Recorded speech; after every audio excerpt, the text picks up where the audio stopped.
Good morning or afternoon or whenever you're seeing it's good evening. Speech class, yes. This is session 3, and the focus of this session is all about structure. How do you organize your thoughts? How do you then put your thoughts into a way that's more engaging? How do you have a clear structure? How do you help the audience know that you've begun, that you're making points that are building on each other, and then that you're done, right? That's the point of this structure. Think of it like a roadmap. You're trying to take your audience on a trip. When you get there, everyone needs to know that you're there. This is why we want a structure.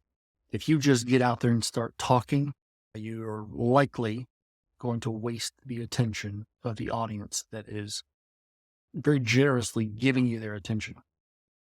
Okay. So almost everyone, I think all of you have written persuasive essays. So you have an introduction, you have typically 3 points to build your case, and then you have a clear conclusion. Some of you may have heard this before. Tell them what you're going to tell them what you're going to tell them, and then tell them what you told them. What you're saying is in your introduction, you could go so clear cut. You say, good morning. Today, I want to talk to you about why SpaceX is the future of the aeronautical industry. We're going to cover 3 points. This point, this point, and this point. And then you say, point 1, SpaceX is blah, blah, blah, blah. Point 2, blah, blah, blah. Point 3, blah, blah, blah. In conclusion, I hope you now understand and believe that SpaceX is the future of aeronautical industry because point 1, point 2, and point 3. Have a good day, or something like that. I don't want to focus so much on style that we miss out on the fact that the substance of what you're saying matters, right? This is, your parents do not want you to give a speech about, why peanut butter and jelly is better than peanut butter and honey. You could be persuasive in that, but at the end of the day, it doesn't matter. Like, nobody cares, right? But when someone asks you, why do you believe in God? Or if someone asks, can you convince me that the Bible is the word of God? Or maybe someone says, why should I believe the 10 Commandments are applicable to me today? These are the times when the content is super important. But we're going to practice with silly stuff just to make sure you know how to do the structure.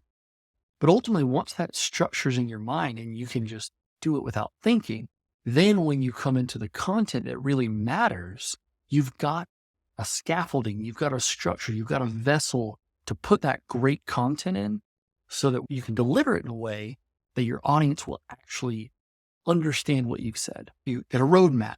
You're saying, I want to tell you why I believe the Sermon on the Mount is the most effective sermon of all time. For 5 reasons, for 2 reasons, for 3 reasons, whatever the number is, right? But there's a structure. I've had a thesis. Okay, let's also mention this, thesis statement. Now at this point, I'm kind of rambling, frankly. So let's just kind of cut this back and say, okay, what do you need to do to prepare for your presentation? The ask, what I'm asking you to do before our next class is to pick a topic of your choice. Doesn't matter the topic. It can be as silly or it can be as important, as heavy as you want. It doesn't matter. What I'm focused on is the structure. Obviously, I kind of care about the content. Like, are the points building on each other? Like, that is important. But ultimately, I'm more concerned with, did you come to the full stop at that stop sign? Did you yield? Did you stay within the speed limit? Did you stay within the structure of that roadmap for your audience? Okay. So the first thing you have to have is a thesis statement. Now, a thesis statement is a fancy way of saying, what is the point, right? What is the big point? Why are we taking the time for me to talk and for you to listen? What's the point? Typically in a persuasive speech, this assignment is a persuasive speech. You are trying to convince your audience of a thought that you have, or to take an action that you want them to take an action on, or to change their belief system in some way. In the next 2 minutes, it is my purpose to convince you that Taylor Swift is a better songwriter than Bob Dylan or whatever. It doesn't matter the subject matter. Again, I don't care about the subject matter. I care a little bit, but I'm more focused on how did you structure it? Because if you get the structure right, we can always fix the content, right? But if you have great content but a terrible structure, nobody's going to understand what you said, and all that great content is in the trash can. So start with your thesis statement. What's the point, right?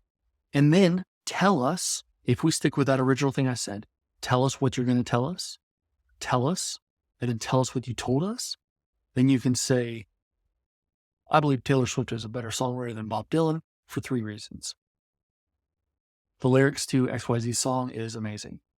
She has grossed more money than anybody else, blah, blah, blah. 3rd reason, whatever, don't know. And then you make those points. And when you're done, you say, and conclusion, boom, you have a conclusion.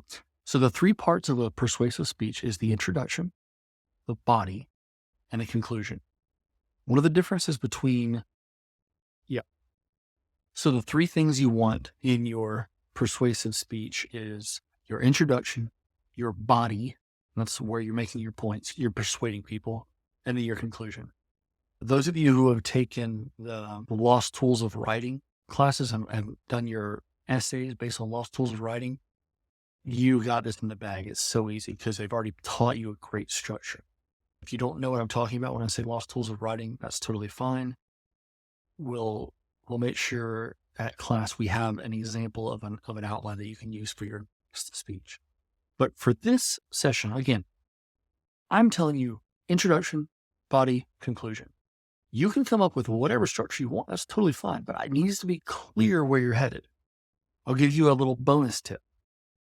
If you're trying to persuade someone of something, it's great to set up what they currently believe and then say why that belief is inadequate.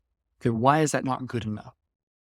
And then present them with an alternative belief that is better for such and such reasons. Okay, that's if you're trying to change someone's belief.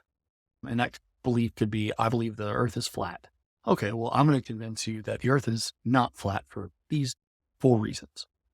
Or maybe you're the other side of where maybe you're saying, I believe the earth is flat. And I want to convince you that it's not round for these 4 reasons, whatever. Copernicus was a bozo, whatever. Okay, I want you to develop a presentation, 2.5 max. We don't want to take up so much time that we can't get through everybody. So you've got to focus on probably two reasons. Okay, if you can fit 3 reasons in, great. But 2 reasons is probably the right amount of time. Okay, let's get to the introduction quick. So instead of saying, good afternoon, I'm Steven Schneitman. I was born in Jacksonville. I have an older sister and a younger sister. Nobody cares, right? Nobody cares about that information. Do not waste time talking about stuff that does not get to the point and help the structure. So many times people with their introduction, they waste time and energy on this like fluffy stuff. Get to the point. Bottom line, I think you should have a clear introduction. Tell us what we're about to spend the next 2 minutes thinking about. Give us your 3 reasons to convince us of whatever you've decided to convince us of. 2 or 3 reasons, whatever the number is. And then at the end, wrap it up so that it's clear that you're finished and that we know what to think. Now, a great thing to do is to use the same thesis statement, the same thing you said at the beginning, use it again at the conclusion. Now, extra points if you can tell us why it's critical that we believe this new thing, or that you convince us of this new way of thinking, this action that we need to take, or this belief we need to update. Okay.